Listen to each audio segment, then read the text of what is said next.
we might get our virginity back because we're unfucking reality this week on Hapless Heroes.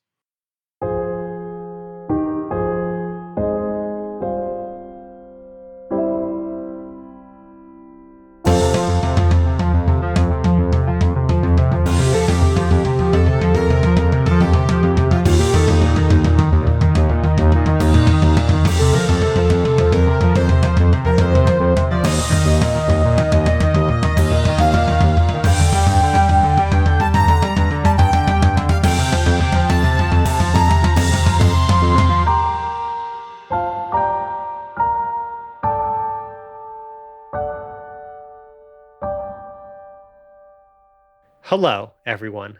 Welcome to another episode of the Hapless Heroes podcast.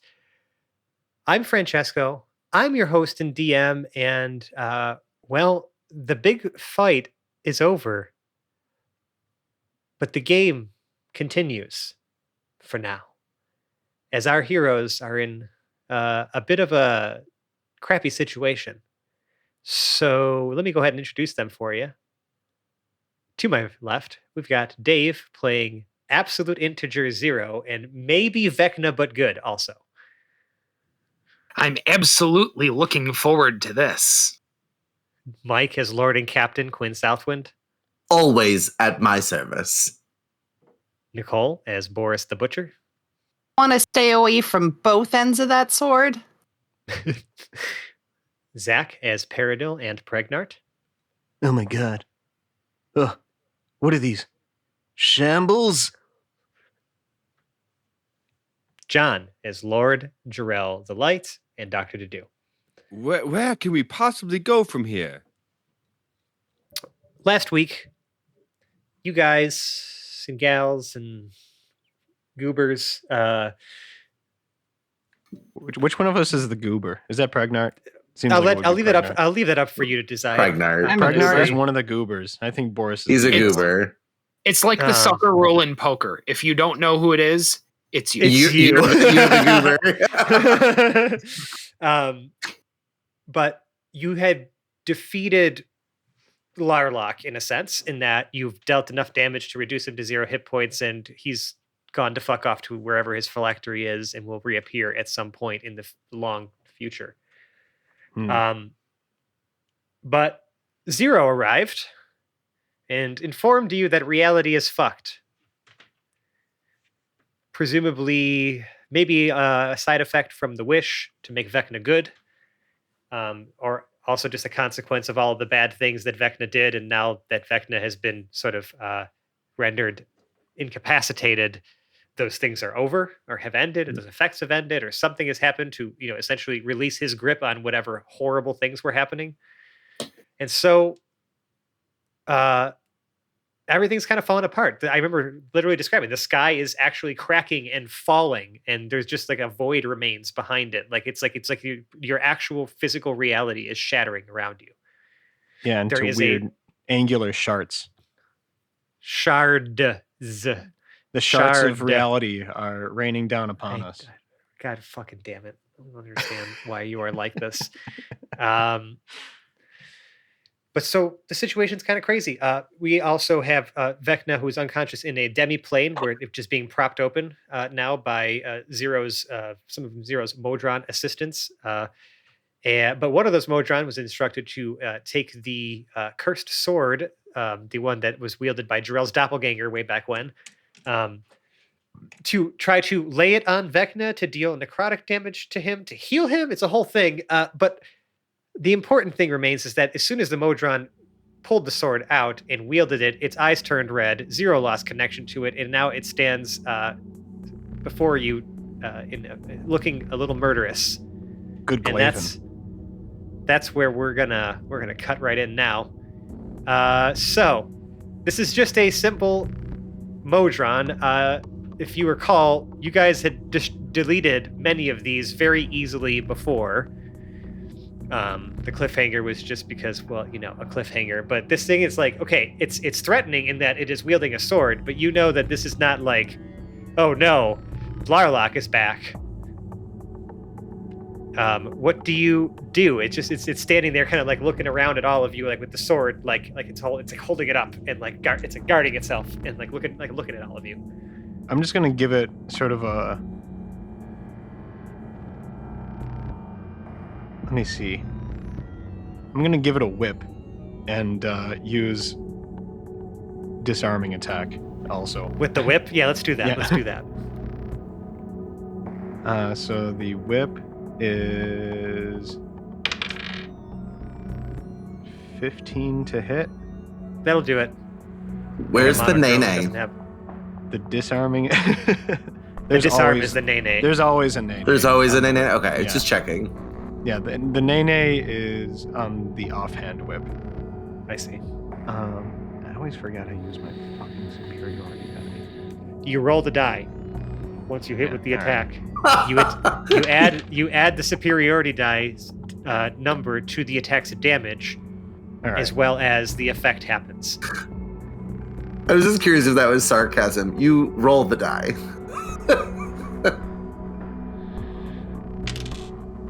So the damage was 7. I got a 1 on my superiority die for disarming.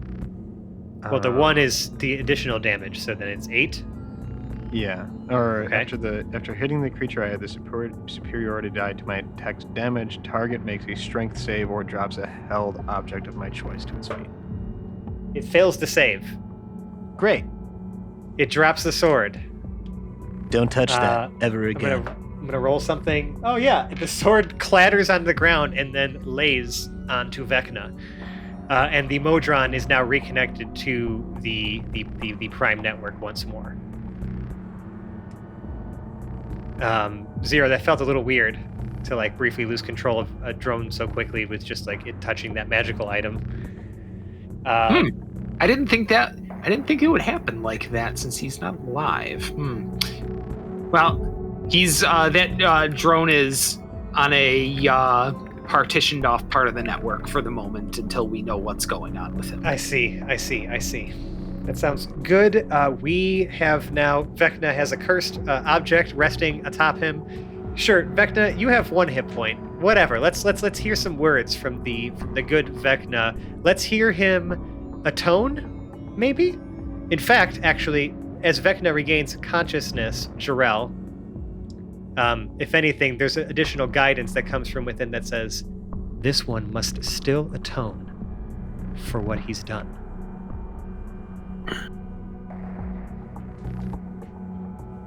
I was expecting that. So is he awake? Yes. Nick Cage is very Nick Cagey still. Jarrell? Big exaggerated movements as he's like swaying up to his feet. Jarrell walks over to him. Now, does he have kind of like a shirt on or anything that would be clothing, or is it just straight up rib cage? He had all those like things flowing off of him, like all those Yeah, like lots papers. of tattery things. Yeah. There's kind probably of some. looking like You the could old- probably grab onto some tatters of some kind.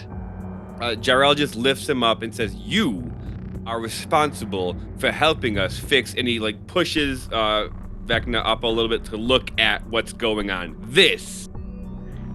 You see, like chunks of the sky are like raining down. Do I sound like a responsible man?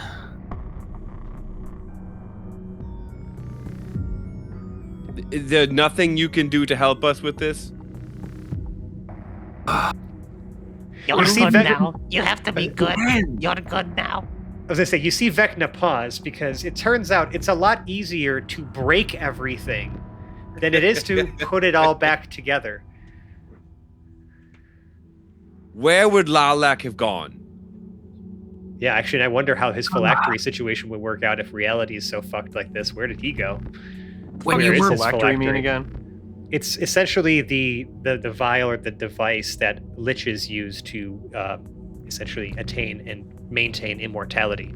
If a lich's phylactery is still unbroken when it dies, it regenerates in The a certain Horcrux, pretty in much. some Yeah, time. it's a Horcrux, but there's only one of them.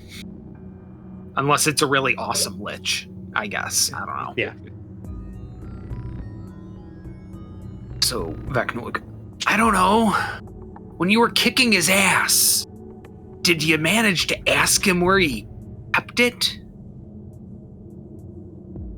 Do we know? Could Jarrell do a religion check to see where Larlak's realm would have been? 'Cause I know we saw pandemonium and all these different places. Major planes. Yeah, sure. Sure. It's not very good, and I'm sure Vecna's not helping me because he's still being a jerkbag. I only got a 10. No, because for you, Larlock was a being that escaped your notice, if anything, for so long. Right. I mean, you know that if anything, that the phylactery would probably be stored on a physical plane. It would need to be actually hidden somewhere to be found, right? It has to actually exist somewhere. But it could be literally anywhere. And with how old Larlock appears to be, it might predate, anything that might have been written for you to have read. So that sounds like a long quest for Jarrell in his potential future as a I guess god, maybe. At this point, you've got the power of gods inside of you. Valen was telling you had a long path ahead to divinity essentially, but this is you've done the major thing. You and your companions have, at least for now, vanquished a great evil and turned another one into a good guy? Question mark?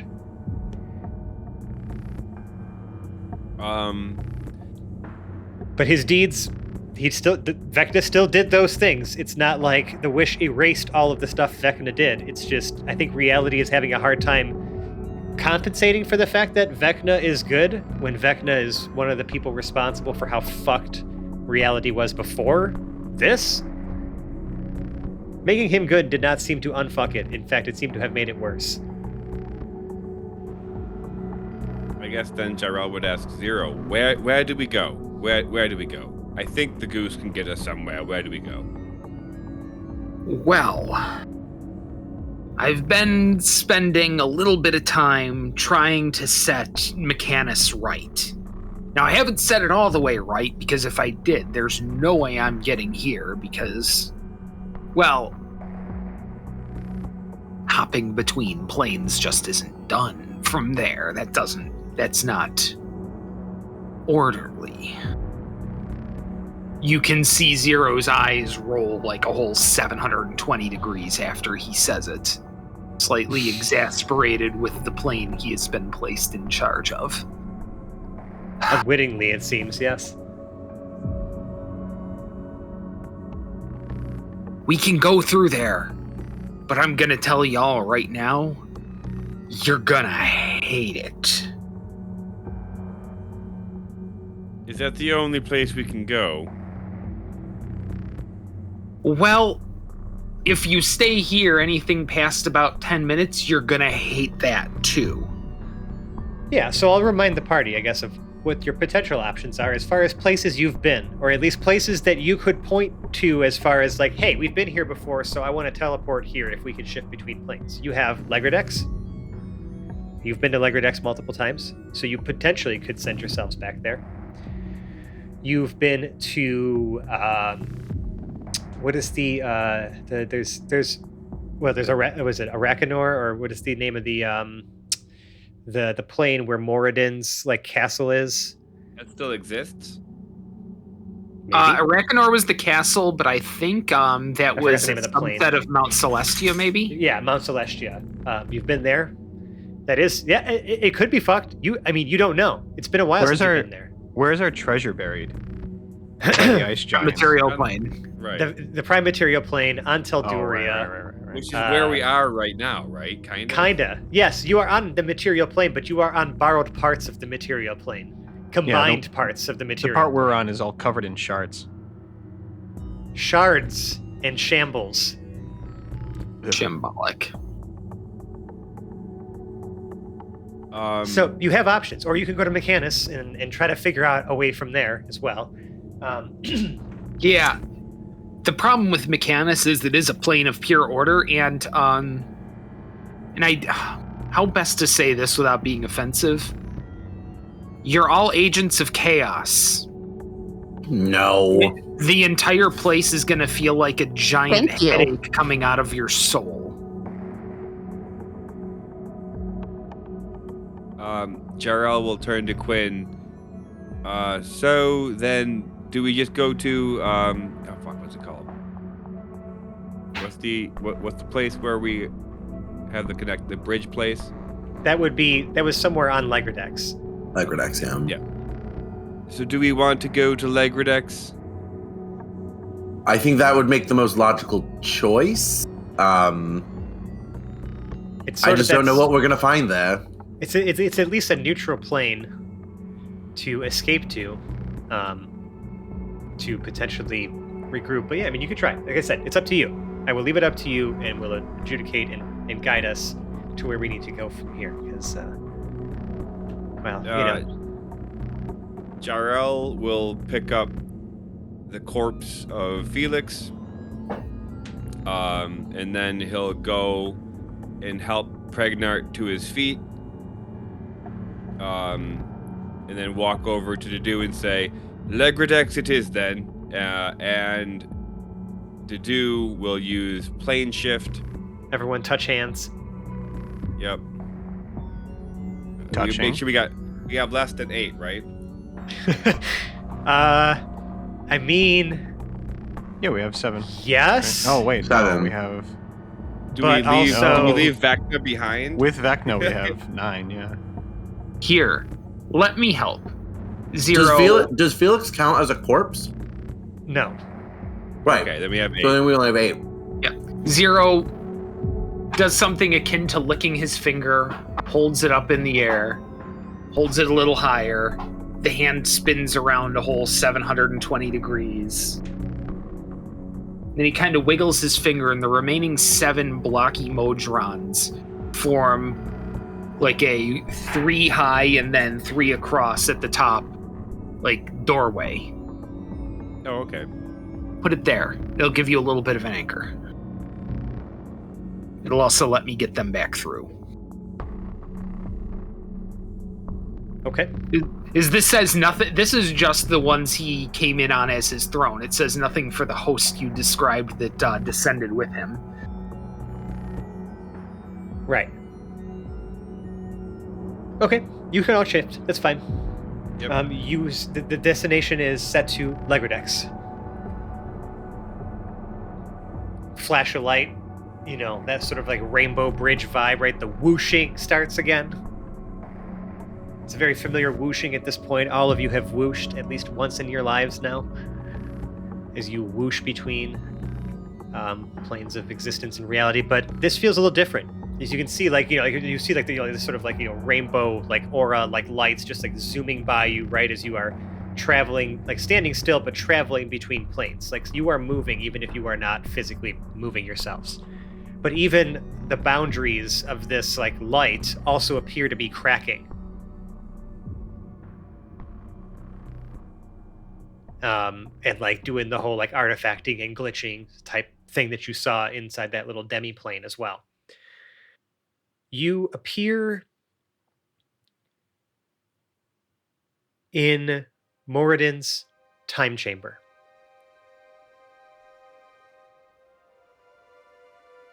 All of the portals are lighting up and closing, and then lighting up and then closing, all in different orders, right? These are all the strange past, the present, the normal, the strange future, the ideal future, all of those portals that we had experienced way back then, are all flickering and going crazy. And in the center of the room is Moradin's anvil, the hammer laying next to it. And the door that was initially there, right, that took you out back into where the the rest of the castle was, right where Arakanor was, is not there. It is just sort of collapsed and doesn't exist. So you're just in this room with these flashing portals.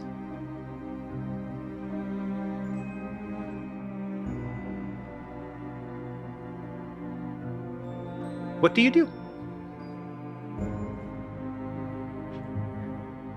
You can still see, I think that if I recall correctly, Boris had written something in the past, right, on one of the walls behind one of the portals, like had scratched something. I forgot exactly what it was. I think it was like a drawing of some kind, but that is still there as well.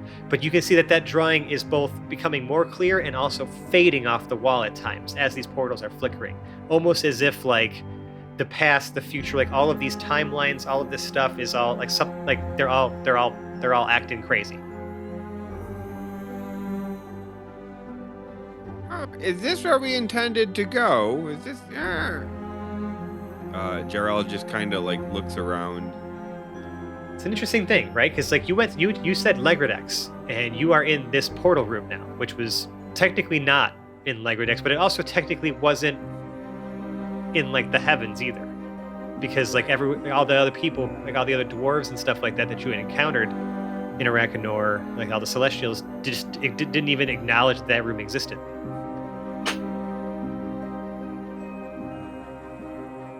Well, So Zero, you are Moradin still, aren't you? That's a good question. About that. I'll explain, Zero.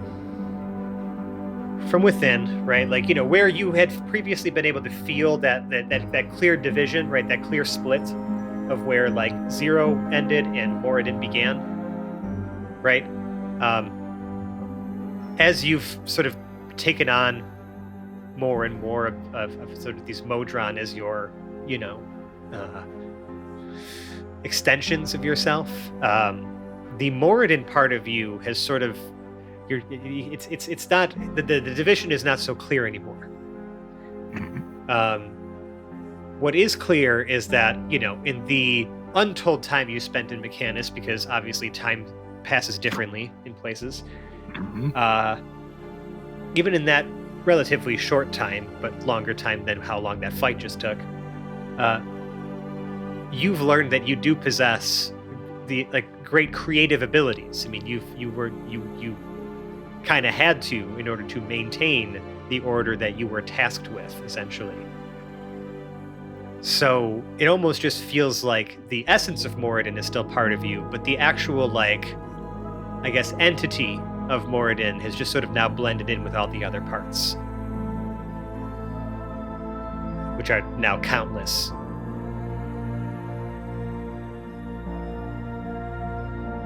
So, Jura, like I was saying, it's kind of about that.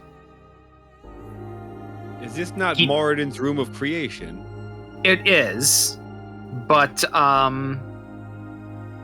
how best to put this? He kind of taps on the side of his head.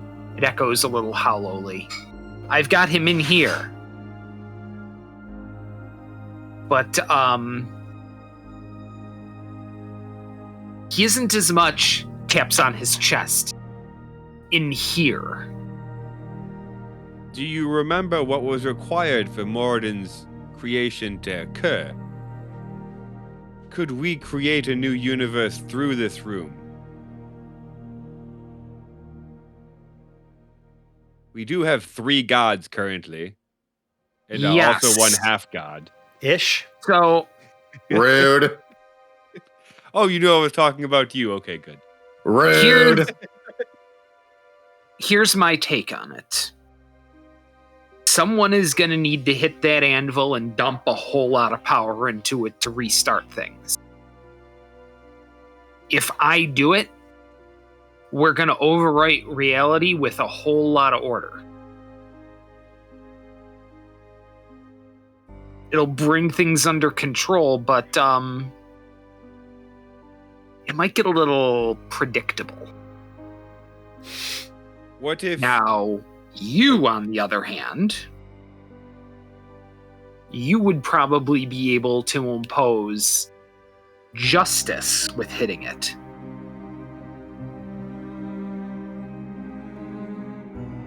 Quinn, I don't know what. What was What is it that you do anyway? Well, I was gonna say what Rude.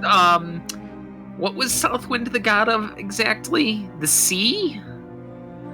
Yes. So In the Sea winds. world? if I hit it, I probably put too much order on it. If you hit it, we probably put too much chaos on it.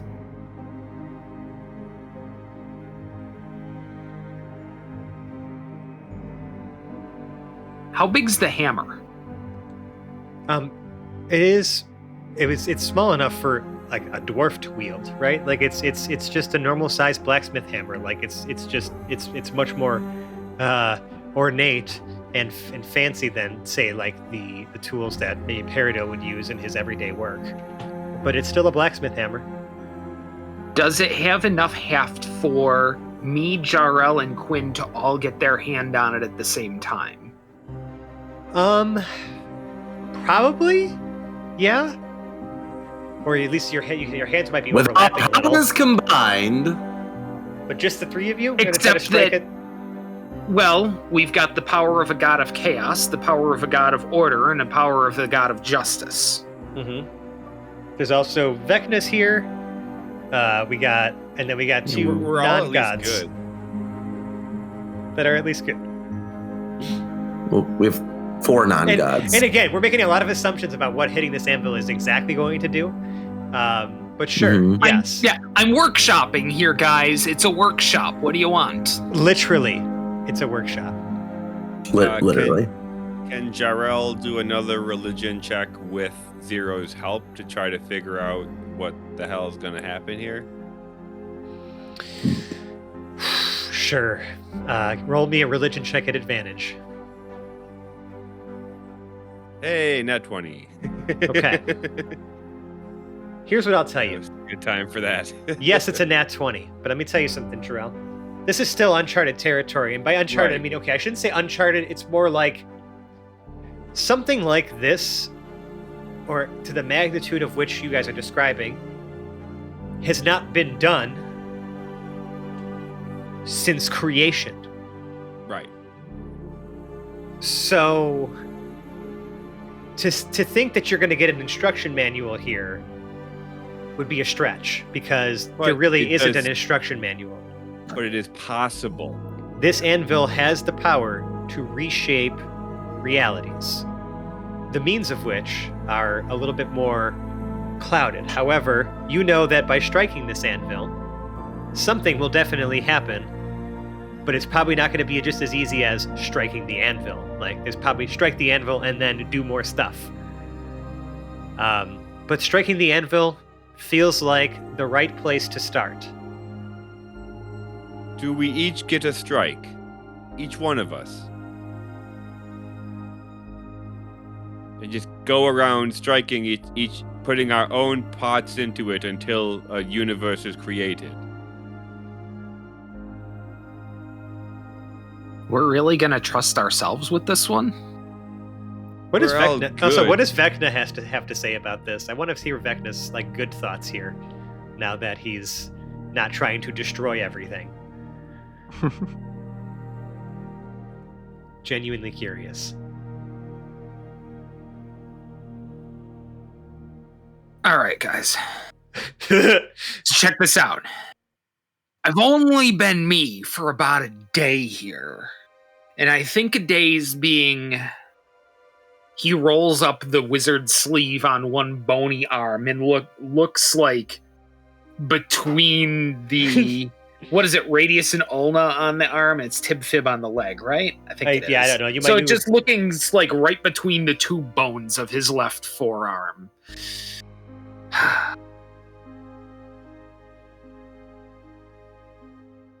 Yeah, I'm not really sure how long it's been, but... Is this something you really want me involved in? I mean, I'll do it. I'll do it. In fact, give me the hammer. And he just starts walking up there to grab the thing. Does anyone stop Vecna from trying to grab the hammer? Jarrell stops him. Do you say something to him? Like I said, you were told or instructed that this one still needs to atone or answer for what they Yes, did. and if I hit the anvil, there will be a tone. Oh God. No, not with your ego still being what it is. Jarrell will push Vecna away and take the hammer from him. Okay. He didn't even get to the hammer. You stopped him before Okay. he got there. Yeah. I think that probably would have been like almost like a knee-jerk reaction, like, oh my God, no, bad. You do not touch Hey! that. Hey! Hubrisism is a tactical failing, not a moral failing.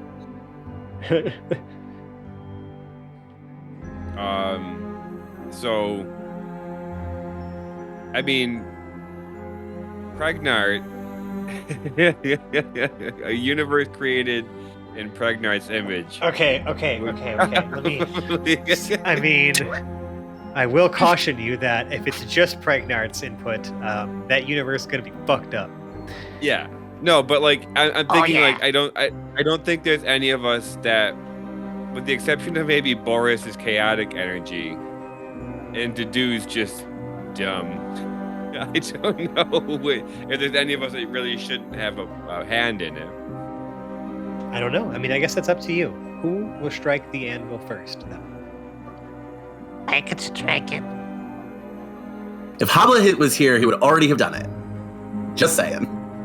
Get your rest, Pregnart. You'll get your turn.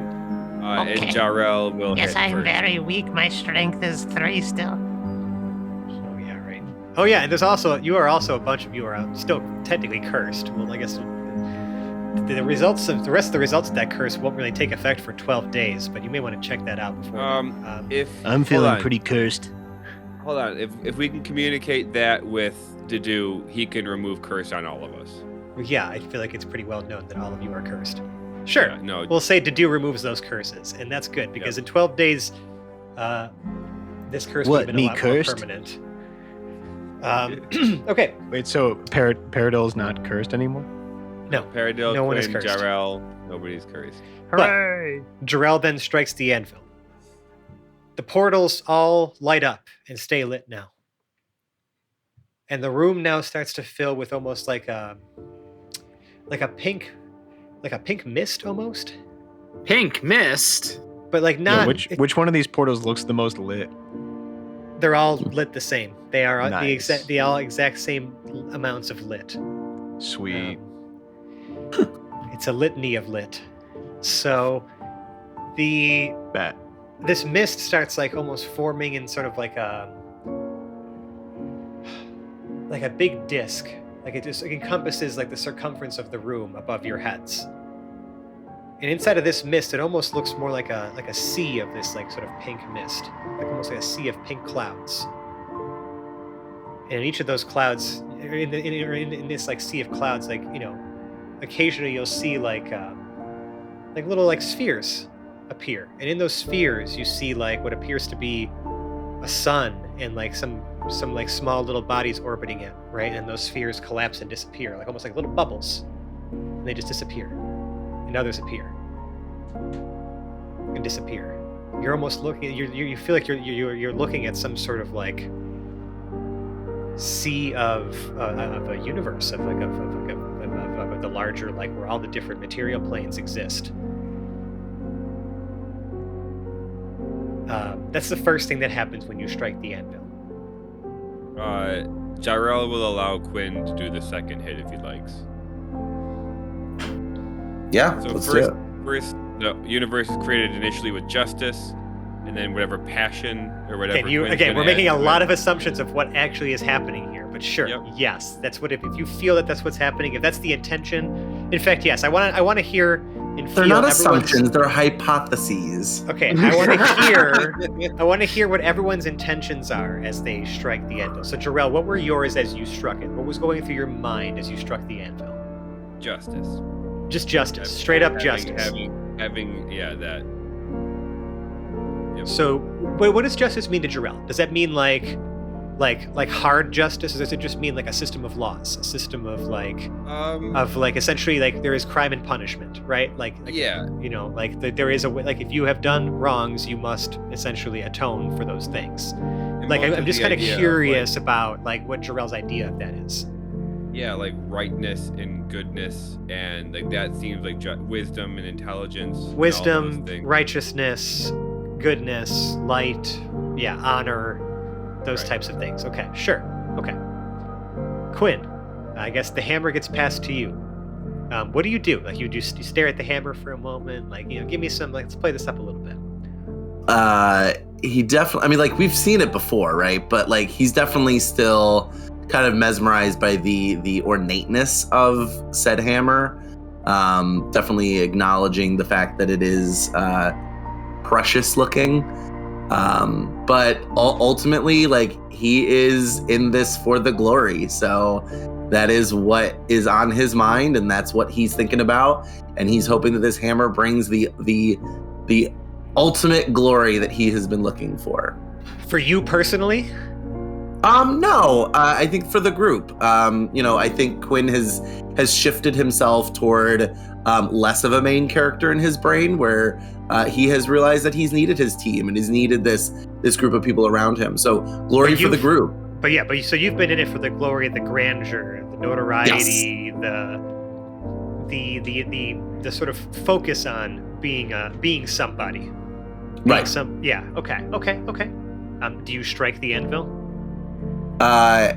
Yes. I strike it. Okay, I'm trying to think okay. So he strikes it in the center, but it's not like a hoblet smash, right? It's more of like he kind of strokes the hammer a bit, not in a gross way, but like strokes it and just kind of lets it just kind of like fall onto the anvil. Another tone, right? As you hit it, a ripple almost like starts from the center of this pink sea above your heads and like ripples throughout it. And again, you see more of those same like little like almost like solar system bubbles just like appearing and disappearing. And nothing else happens quite yet. And now Zero wants to walk up and take his turn. Zero. Quinn hands it to Zero, almost kind of like a royal. Yep. Palms open. Passes right? it. Yeah. And Zero accepts it with the spirit that these processions are ongoing with, like an almost uncharacteristic amount of respect for us. Interesting. Okay. What? For us. This is a weird question because of kind of how your mind is so like both whole and fractured, Zero. But I guess like what intentions are you walking up to this anvil with? Like what are you bringing forth with you to like before you strike it?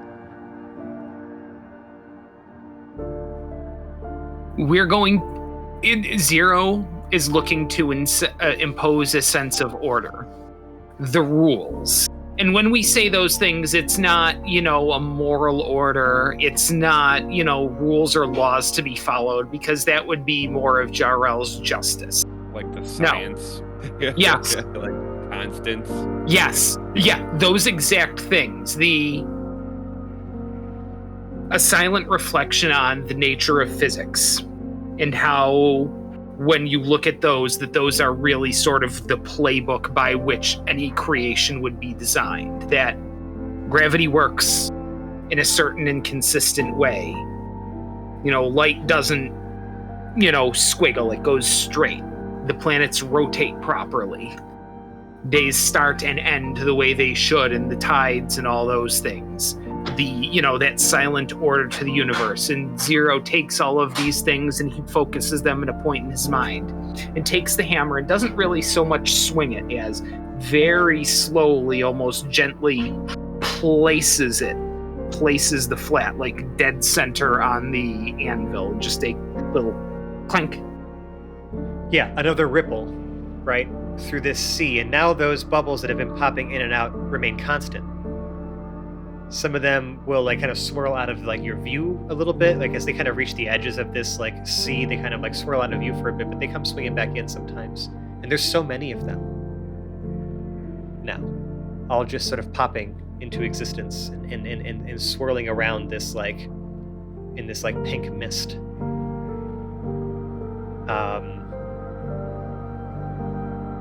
And it almost feels like that ripple was stronger than others.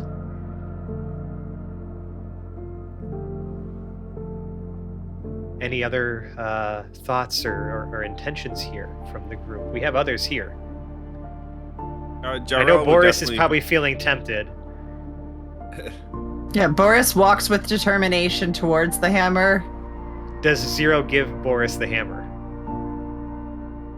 He looks upon his work for a moment, and with a certain, I don't want to say satisfaction, because that's not really a thing that exists in Zero's toolkit, but the knowledge that the job is done properly. Hands the hammer to Boris, because without a little bit of chaos, none of this is any fun at all. Boris, the hammer is in your possession. What's going on in your mind? All right, so Boris has like a gleeful smile on her face that's probably slightly concerning to everyone around her. But what's actually going on in Boris's mind is that she is just thinking about the concept of home and like that comfort. And yeah, like, because you never really had something like that for most of your childhood, until right? she found her like group of hapless heroes here. So bringing in that concept of like, family at home and like connectedness, and that's what she's focusing on. Yeah, a sense of belonging, a sense of purpose, a sense of like a true like I'm home. Like there is that sort of core sense. That's really interesting. You don't vocalize this though, right? You're just I love this. The look on her face says that she's adding chaos, but what she's really adding is a sense of home, a sense of belonging, a sense of acceptance. Everything's sort of having its place. And Boris gives a little bonk. Another ripple through this pink sea. What's the rest of everybody thinking here? We have a few unaccounted for. Gerald remembers how much Pregnart loved to bonk and will allow him his chance. I would like to bonk. Now, does anyone want to give Pregnart any sort of instruction here, or are you kind of leaving him to his own Just devices? once, Pregnart. This one is very important. I want you to think hard about what you would like for this bonk to be. And since Boris is the one holding the hammer, as she passes it over to Pregnart, she says, "Make sure the food is good." No. Okay. Pregnart has a blank stare. Eyes are kind of askance. And in charge of creating a universe. Yeah, I'm gonna do. Pregnart holds the hammer, right? His eyes are not even like they're kind of off to the sides a little. yeah, He's got the deadpan regular like, just Pregnart like, in deep thought like- kind of look. yeah, like dead look on his face. Yeah, blank stare, eyes askance, and he gives it a weak bonk because he's still weakened by his wish. Gerald kind of is like spotting Pregnart and like lifting up and letting him drop it. But Pregnart, what was going on in your mind? You can use your internal dialogue voice for this if you'd like. What was going on?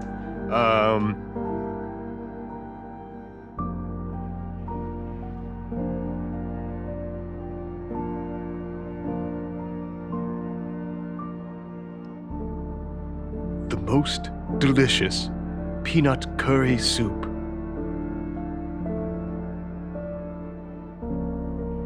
That's it? That's it. That's the only thought. I hate to write this down. Okay. You give it a bonk. The ripple is barely noticeable in the sea above you, but it happens.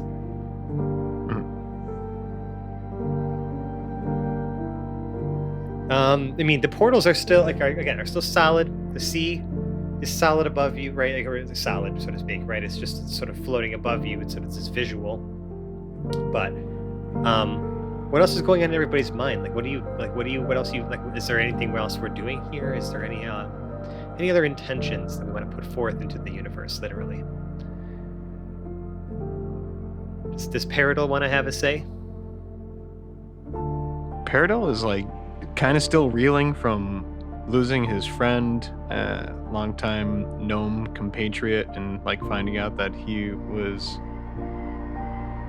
I mean, he found out that he was not really a gnome a while ago, but now it is still coming to terms with the fact that he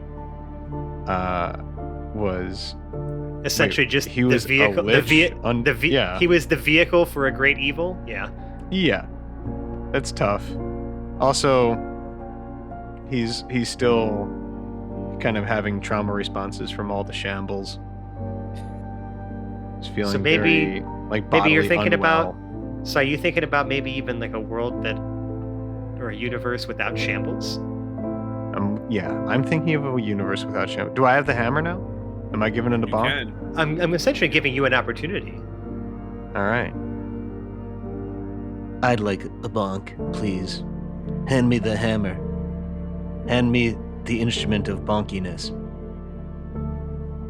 Wait, who just had it? Is Pregnard still holding it? Darrell is kind of like helping it out of Pregnard's hands into yours, who doesn't drop it on the floor or anything. Yeah. Peridot is imagining a world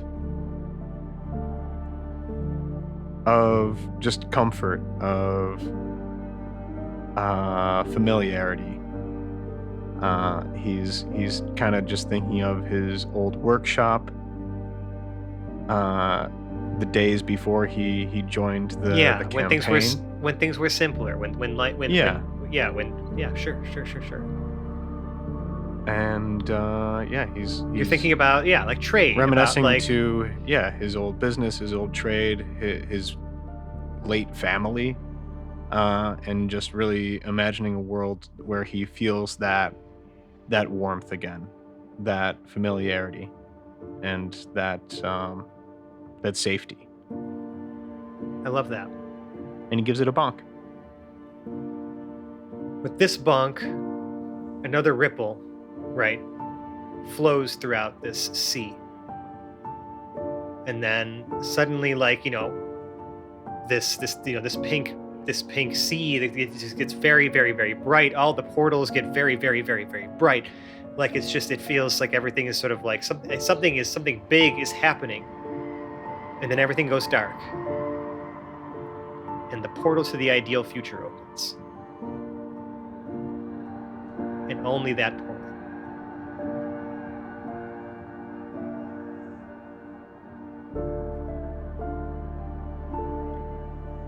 Pregnard starts walking over towards that portal. Pregnard, you feel a sense as you slowly approach and this. weakly. It's okay. You feel as you approach this portal a sense of, I don't know. It's hard to say, but like a feeling sort of washes over you. Entering this portal, you don't know where it leads. You don't know what lies on the other side of it, but you feel hopeful. You also feel like this might be your last opportunity to say something to all of your friends as they are gathered, maybe. Because you don't know if this is going to take you somewhere that's just for you, or if it's the same place for everybody. Do you want to say anything to your friends? Dr. Dedu, please come with me. I will go with you, Pregnard. Yeah. So I'm assuming then, do you reach out and touch Pregnard's hand, Dr. Dedu? You take his hand and approach the portal together? Yeah, before he does, hand in wing. Yeah. Kind of shuffles in. Is like, Pregnard, before we go, I found this. I'm not quite sure, but it seems like it has something to do with who we used to be. And the little picture, and it's a tall, kind of looks like well, it looks like a younger Dedu and another person. A human to do? Human Dedu. Yeah. Yep. So, but a younger version of him, and another short little man. Do you want to? I don't know if you want to describe him, Zach. He has like the garb of like a little Lord Fauntleroy kind of character, and like a blonde curly wig, and rosy cheeks. I have no idea. Right. Yeah. Is this what you were? This was what you were imagining, John? Yeah, sure. And I guess I just kind of like look at it. Do you remember who these people were? Do you want to be this again? This doesn't look like anything to me.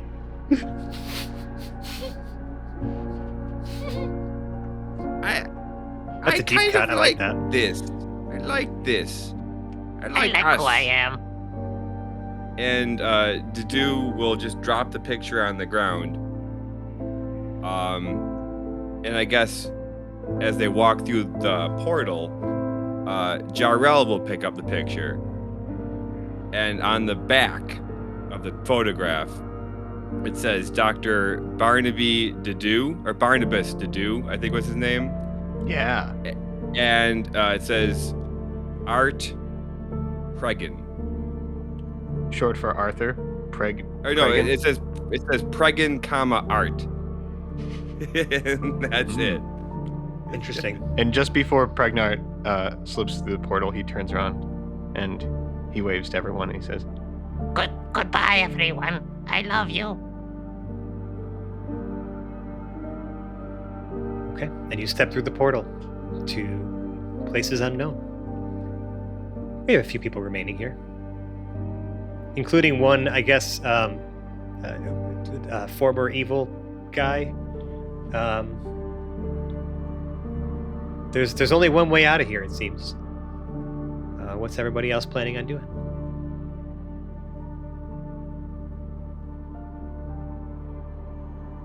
Give me your moments.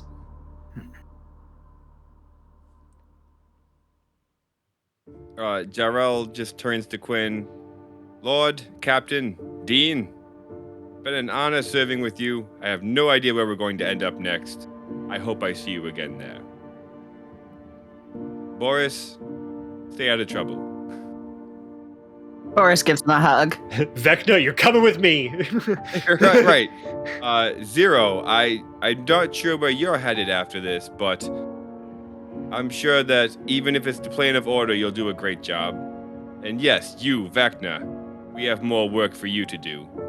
And Jarrell will grab him by kind of the back of the head and force him Through the portal. Yeah. Does it, any It just Herp walks him right out of there. Herp walks him out. You got crimes. You have to answer for so many war crimes. literal crimes. Goodbye.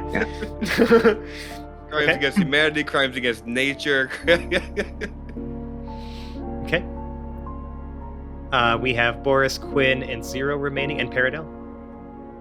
Boris starts giving out hugs, so she gives Paradil a hug, and then goes and gives Zero a hug, and then goes and gives Quinn a hug, and when she's hugging Quinn, she tries to swipe his flask from his pocket. Make a sleight of hand check. Oh, Jesus. Quinn, I need you to make me a perception check. I don't think your perception will ever beat her sleight of hand, but there's That's a so chance. frustrating because my sleight of hand is probably just as good as hers. Okay, we'll figure this out. 26. It wasn't an amazing roll. I got a 25. Oh shit! That's so frustrating because like I would have had to have rolled a nat 20 in order to beat her at all. And I got a 19, which ends up being a 25. Wow. Well done. Okay. Sure, so- but like Quinn, I'm gonna say that like it's one of those things where you might notice it, but you're kind of just letting it happen because you I know that let there's that happen? No, you probably won't. So no, she swipes it. As long as it's not the dagger, I mean, it is what it is. I achieved that in the long run of the game, so if she really wants it, it's hers. Okay. You've hugged Quinn and swiped his flask. Horrendous. I needed a memento. Aww. And then Morris just waves and goes through the portal. Just in case you guys don't end up in the same place. Yeah, why not? You do that. Quinn turns to Zero and Paradil. The original three, it has been an honor. We've done this from the beginning. I couldn't have had any better co-teammates. I hope you all the best. And I will reach out. Don't worry. And he kind of bows to them both and proceeds through the portal. Paradil kind of gives a weak salute.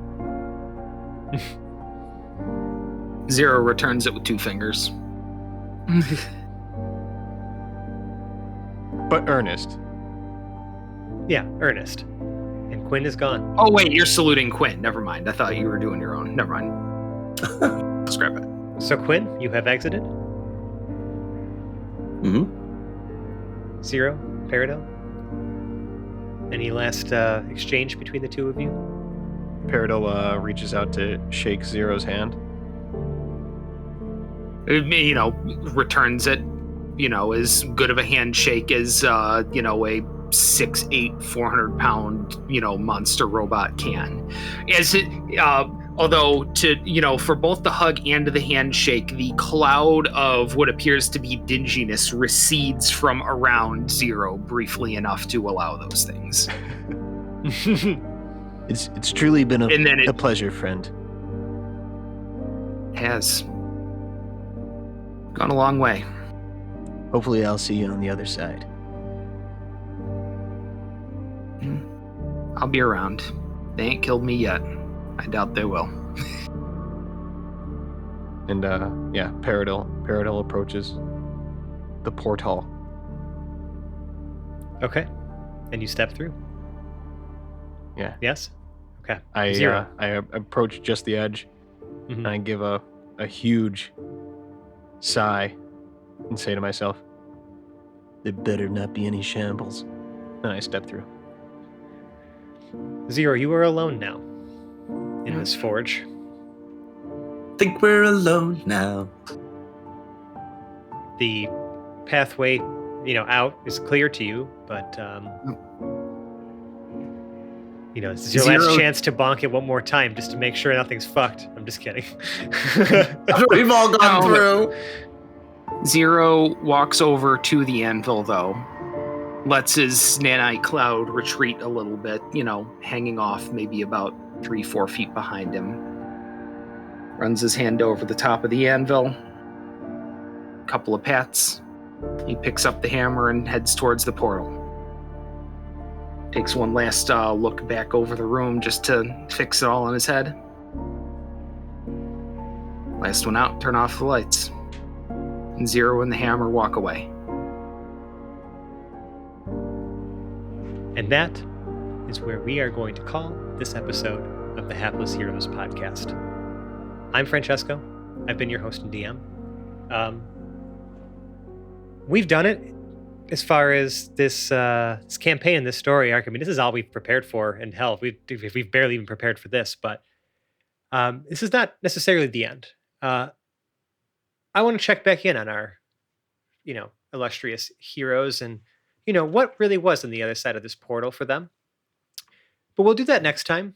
I just want to say really quick, because I've never ended a campaign before, personally. None of my D&D campaigns that I've ever been a part of prior to this one have ever really made it to their actual natural conclusion. And I could not have asked for a better group of friends to share this with over the last 6.5 years. I am so incredibly proud of all of the ridiculous moments that we've created together over this time. This show, this whole thing, started as like just a little hobby, as a little just something we decided, yeah, fuck it, let's make a podcast. Um, and it's turned into something that I never really expected. Right? It's not like we're like one of the big shows out there, or like one of the big, you know what I mean? But like the audience that we've sort of gathered, the moments that we've all shared, I would not have traded them in for anything. And I'm just incredibly grateful to all of you, my friends, for being a part of this with me, for entertaining my craziness sometimes when it comes to the way that I handle recordings or like, producing this whole shebang. I'm grateful to our audience for, inspiring us to keep this going, to giving us ideas even at times, just to be just being amazing, honestly, through and through. This has been one of the coolest things ever, and we're not done. We're just not. We're gonna do some where are they nows. We're gonna do, some stuff to sort of like as an epilogue to this campaign. Another thing I want to do though, and I'm talking to our audience now, is I want to have like a kind of like a mailbag episode of some kind. I would love because like there's a ton of stuff we probably didn't get a chance to really address in this campaign. There's stuff we probably missed. There's moments we've probably forgotten about. If you have questions, burning questions about this show or like what we're doing, like I would encourage you to email us at haplessheroes@gmail.com. And encourage you to maybe DM us on like one of our socials, where you find us on the internet, right? Just Twitter, Instagram, whatever. I'll be checking those. Send us your questions in the subject line or whatever. It's just haplessheroes@gmail. Yeah, haplessheroes@gmail.com. All one word, no dots or spaces. Send us your questions, in the subject line, just put like mailbag or something like that, just so we can easily identify it. Cause I've noticed like our email account does get a fair bit of spam sometimes. So I want to make sure that I'm able to pick those out pretty easily. But then, I would love for us to just like, we'll cherry pick some of the better questions and, depending on how many come in. Right. And we'll answer them as a group. Tag us on Twitter too, if you want. Yeah. I think if you want to do it that way, our inbox, DM us on Twitter or just tweet something at us. Yeah, and we'll like I said, we'll compile all those questions, and we'll do an episode out of it, and we'll just like answer some of your questions. And we'll talk. Could we put about something the show. on Discord too? Yeah. I'll maybe create like a temporary channel, like a thread in our Discord server for people to just put those questions in, so that it's easy to find. So like I'll have multiple avenues for everybody to be able to ask us these questions, so that it shouldn't be too difficult to just go wherever your chosen medium is and send us what you're thinking. Should we get a PO box? No, I don't want to really deal with that. Wow, you're gonna just put your home address out there? No, I don't want to give an address out. No, I don't want people to mail. I don't want it to mail anything. Don't mail us just don't do it. It's ballsy, friend. But yeah, that's all I wanted to say. Is just like ask us your questions. Like I said, we're not going anywhere. We're still going to have content coming out for you. This is not like a hard stop. Like we're out of here. Like we still have some things we want to resolve, but I just want to make sure that put out there, and that I express my eternal gratitude to all of you out there listening, and to my friends here sitting with me at this table, and those who have been with us, prior, who might be listening to this right now. I love you. I appreciate you. And this has been a fucking amazing experience, and I can't wait to do more of it. Here. If I can chime in real quick. Yeah. I also think that Fran and Dave, you guys deserve the utmost credit and respect for putting this all together, for 6.5 hours of DMing, or 6.5 years of DMing, and keeping us all accountable and keeping us all, on pace and as accountable as humans can be. But you have done a great job. To finish a campaign as a DM is already like a huge win. And to do it this way, I think has been super fun for us. 18 episodes. Yeah. I mean, like, it's never going to feel. You guys have put in so much work. It's never going to feel completely satisfying, because there's a million things I wish I could have addressed or done. But like, we're only one person at the end of the day, right? And even between Dave and I, right? Like even two brains can only do so much. It can only account for so much for all the writing we do together.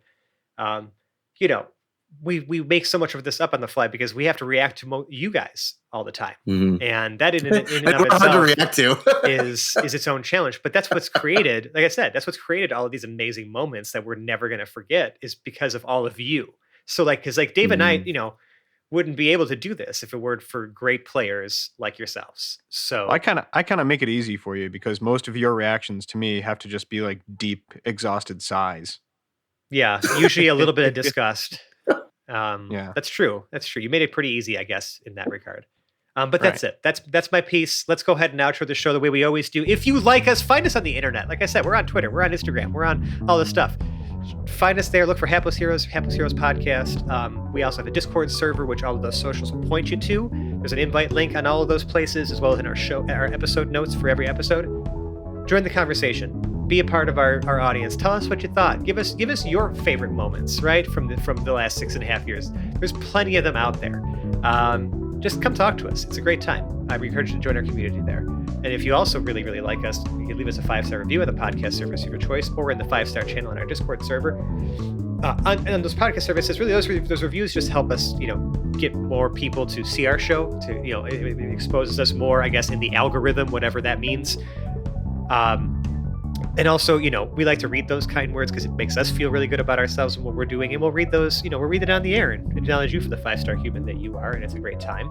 And if you really, really, really like us, we also have a Patreon page. It's patreon.com/Hapless Heroes. We have a whole bunch of behind the scenes audio and other rewards and things like that you can access right at the $5 tier. It's the price of a cup of coffee every month. It really helps us just keep this show running, helps us maintain our equipment, pay our hosting costs. Like all that money goes right back into making this quality content for you. So if it's something that you feel, is worth your hard-earned dollars, check it out. And we'd love to have you as a part of our Patreon community. And if you like us right now, you like us, Sally Field, and the whole deal. If you don't already, or you haven't already, learn how to play the game or any other tabletop game and get your friends together and start your own campaign. And I don't know, tell us about it. Yes.